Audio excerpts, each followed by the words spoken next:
In this video, I want to give you the best credit card to earn the maximum amount of points in each common spending category, so you're able to earn some serious amounts of points to use for free travel. We did this video for cashback a couple of years ago, analyzing a guy's setup that he shared on Reddit that allows him to earn 5% back on everything. Well, this time we will be doing it with points, and in some categories, we will earn well over 5 points per dollar. Hey credit warriors, welcome to the show. My name is Ben Hedges, aka the Credit Shifu, and on this channel, we cover US credit cards, personal finance, and luxury travel. If you like the sound of that, please subscribe. And this video is brought to you by Max Rewards, but more on that later. Now, we will be looking at transferable points only in this video, not cashback, not hotel points or airline miles.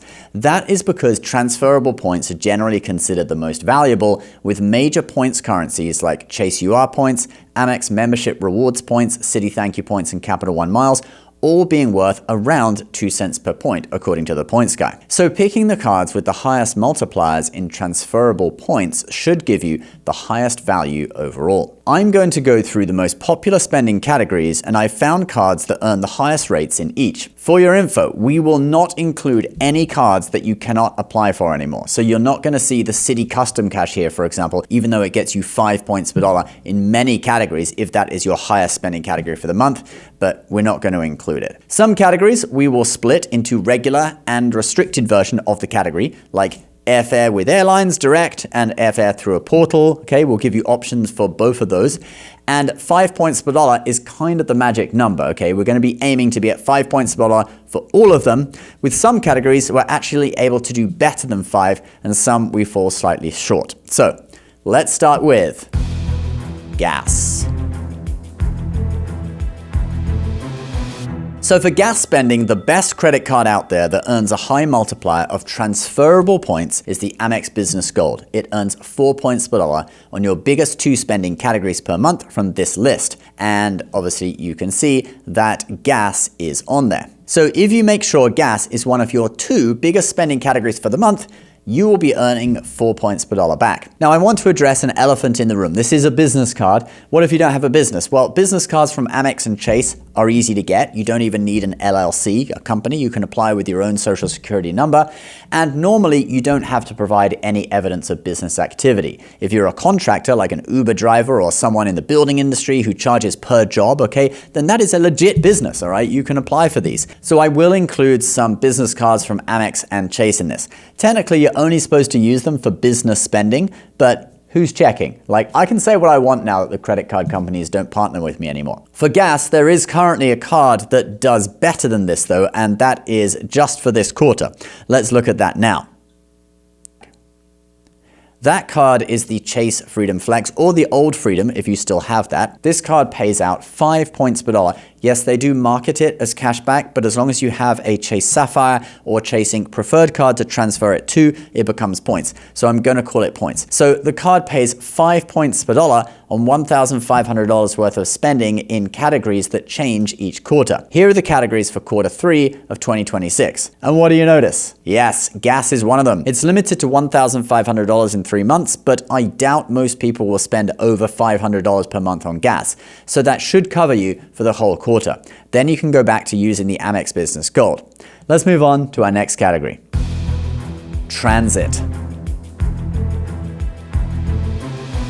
This is basically all other transportation other than airfare. Actually, no, it probably doesn't include that cruise that you went on. What? So normally it's ground transportation, like taxis, Ubers, trains, subways, etc. And again, the Amex Business Gold offers 4 points per dollar on transit if it's one of your 2 biggest spending categories for the month. So with that card, if you use it mainly for transit and gas, in those 2, you will earn 4 points per dollar. Let's now move on to our next category, airfare. This is a big one. But first, if you're serious about getting every little bit of value out of your rewards credit cards, you've got to check out the app Max Rewards. Not only does it show you your balances, transactions, points and rewards balances across all your cards, even if they're from different issuers, so you can see everything in one app, but it also incorporates really useful features like the card value tracker, where you can clearly see the value you got back in a year versus the annual fee. You can see it on my Amex Gold. We have the value of the points I earned, the offers I redeemed, and the credits I used. In their most recent update, they've redesigned the benefits page to give you a very clear picture of your coupon book style credits. You can browse across all your cards like the Amex Dunkin' credit, the Lululemon credit. You can even see your spend progress towards a free night on the Hilton card. So it's very easy to see where you can maximize value and where you missed out. Look, I forgot to use my Amex dining credit in April, and that's exactly what the credit card companies want you to do. Forget about these benefits and let them reset the next month so you lose them. This really lets you outsmart the corporations. In addition, the offers page still lets you search your offers across all of your cards from different banks. There's the For You tab, which finds offers that are appropriate for you based on your past spending, the Popular tab showing you offers popular with Max Rewards users, and the Value tab showing you the offers where you can get the most cashback or rewards. And these are offers from all your banks. Look, here's an Amex one, and the next one is a Chase one. Max Rewards will also activate all your offers for you so you never miss a deal. Some of these are premium features and require Max Rewards Gold, but you can get a free trial and then a 3-month discount after the trial ends with my link below,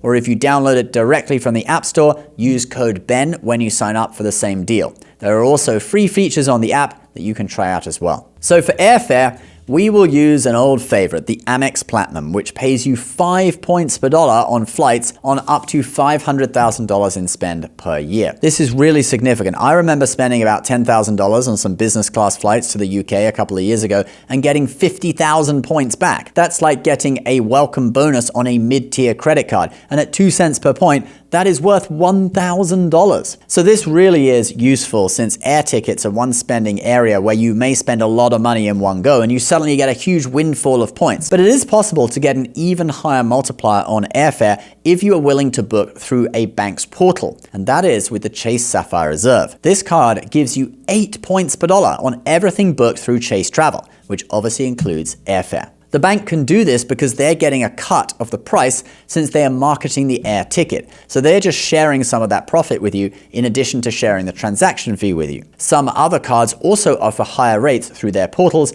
but the CSR is the best for airfare. Let's now move on to our next category. Hotels. Now, if you're booking hotels directly, normally it makes more sense to get that particular hotel chain's card. Like even the mid-tier Hilton Surpass card, for example, gives you 12 Hilton points per dollar for Hilton spend. Hilton points are worth less though. The IHG Premier card from Chase gives you 26 points per dollar at IHG. 10 of those are just for being a member of the loyalty program though, so actually you only really count 16 points per dollar, and they are worth less than transferable points. But we're not going to need to do that math today because in this video we are only talking about transferable points. But just be aware, when booking hotels direct, hotels' own co-branded credit cards can be very competitive. But if you want to earn transferable points booking hotels directly, the same card we use for airfare through the portal, the Chase Sapphire Reserve, actually offers 4 points per dollar on hotels booked directly. That is the best multiplier you can get for a direct booking. If you want to book a hotel and you're okay with using a bank's portal, then you can actually earn a lot more points. The Citi Strata Elite, which was refreshed earlier this year, or was it last year? It was refreshed recently anyway. It actually earns 12 Citi Thank You points per dollar on hotels booked through Citi Travel. If you value the points at around 2 cents per point, that is a 24% return on your spend, which is crazy. You get that rate on car rentals and attractions too, but I would say hotels is the larger spend category. All right, let's move on to our next one. Dining. So for dining, there is a clear winner, and that is the Amex Gold, personal version, not the business one. You can earn 4 points per dollar at restaurants worldwide on up to $50,000 in spending per year. That's a great return and a limit most people would never hit. But it is possible to get an even higher points multiplier on dining if you jump through some hoops. The first one of these is with the Citi Strata Elite again. It will give you 6 points per dollar at restaurants, but only on Friday and Saturday nights, which, to be honest, are the nights that a lot of people would go out to a restaurant on since there's no work the next day for most people. Then another option for 6 points per dollar is the Built Obsidian card, which gives you 3 points per dollar on either dining or grocery you choose. But you might be wondering, wait a minute, 3 points per dollar isn't competitive. But with Built, on the first of every month, they do rent day where your point earning rates double just for one day. So if you dine at a restaurant on the first of the month, that would be 6 points per dollar. You can also increase it with the Built Dining program as well, which gives you like another 3 points per dollar on either the Built card or any card. I'll put a link to it down below. You can check it out. So yeah, you have to jump through some hoops. The City one is going to be easier to use since you get 2 nights every week, and the Built one is just 1 day a month, but the City card's annual fee is higher. All right, let's move on to grocery. The Amex Gold wins this one at 4 points per dollar on up to $25,000 spent each year at US supermarkets. This card is an old favorite of mine. I use it all the time. But if you wanted 6 points per dollar for 1 day of the month, I guess you could also get the Built Obsidian card, pick grocery instead of dining, and then on rent day, you'd get 6 points per dollar on the first of every month. All right, what's our next category? Internet, cable, and phone. Okay, so for this one, we are going to go with the Chase Ink Cash. It's a card that we haven't mentioned yet. It is a business card, but it gives you 5 points per dollar on internet, cable, and phone bills, and also a few other things on up to $25,000 spent in those categories per year. This is rare to be able to get 5 points per dollar on these categories. Just FYI, you will need an Ink Preferred or a Sapphire card to redeem the points as UR points or transfer them out to airlines. If you just have the card alone, you can only redeem for cashback or through the travel portal at 1 cent per point. This card also currently has a $1,000 / 100,000 point welcome bonus. I'll put a link to that down below somewhere if you're interested. Okay, now let's look at our final category, which is actually not a category at all. It is the everything else category. Non-category spend. So for non-category spend, if you want to earn points, and there are cards like the Robinhood Gold card that give you 3% on everything, but that is cashback, not points. So if you want to earn points, the Capital One Venture or Venture X cards offer the highest rate. 2% back on all spend, unlimited. If you want something mid-range, get the Venture. But if you want a card with like airport lounge access, car rental status, global entry, all that kind of stuff, go for the Venture X, which does have a higher annual fee, but it's great value. So if you make up a wallet with all these cards, you will be earning the maximum in every common spend category in the form of points. Only issue is the annual fees. You don't really want to have the Amex Platinum, Chase Sapphire Reserve, and the Citi Strata Elite, okay? Those 3 alone would cost you $2,285 altogether in annual fees. Add on the Venture X, and that's another $400, okay? So you'd be looking at like $2,600 or more. So I would definitely look at where you spend the most and pick the cards that actually make sense for you. Sometimes picking a card with a lower multiplier on a certain category, like 3x, for example, instead of 5x, that has a $95 annual fee instead of like an $800 annual fee would make sense over having the premium option for that category if you don't have that much spend in the category anyway. All right, guys, that's the video for today. Thank you so much for watching. Leave your comments below. If you want a free trial of Max Rewards Gold and then a 3-month discount when the trial ends, click the link below or use code BEN if you download it through the App Store directly. Please subscribe to our channel if you're new. We'll see you next time. Bye-bye.